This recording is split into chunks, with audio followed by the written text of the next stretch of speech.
இன்று உலக தண்ணீர் தினம். 1993ஆம் ஆண்டு முதல் உலக தண்ணீர் தினம் அனுசரிக்கப்பட்டு வருகிறது.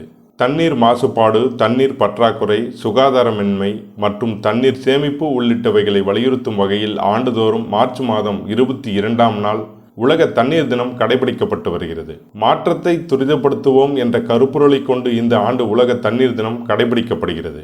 தருமபுரி மாவட்ட மக்களின் உயிர் நாடியாக உள்ளது காவிரி ஆறு.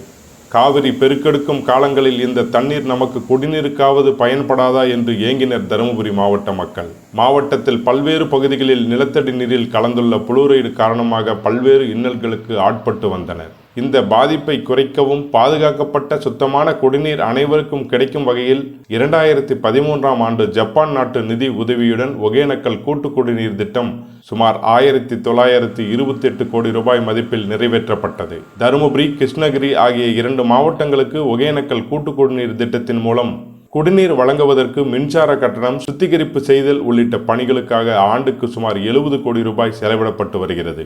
தருமபுரி மாவட்ட மக்களின் தாகம் பெருமளவில் தணிந்தது இந்த குடிநீர் திட்டத்தால் என்றால் அது மிகையல்ல.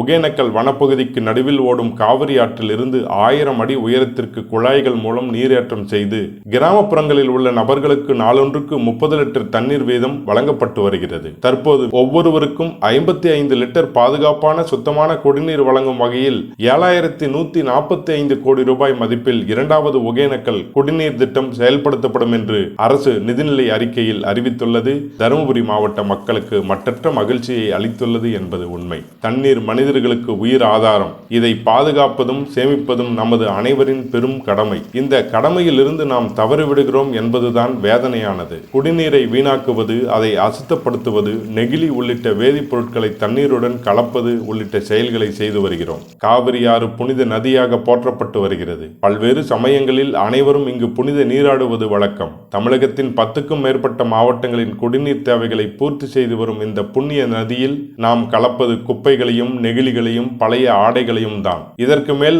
ஒகேனக்கலில் உள்ள விடுதிகள் மற்றும் குடியிருப்பு பகுதிகளின் கழிவுநீர். காவிரி ஆறு பெருக்கெடுத்து ஓடும் காலங்களில் இது பெரிதும் நம் பார்வைக்கு தென்படுவதில்லை.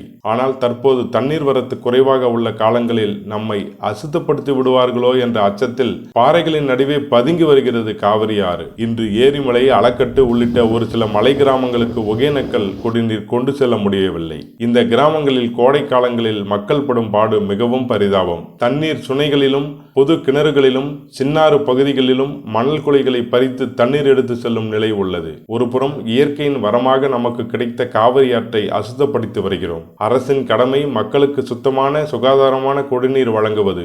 மக்களின் கடமை நீர் ஆதாரங்களை பாதுகாத்து சுத்தமாக வைத்துக் கொள்வது.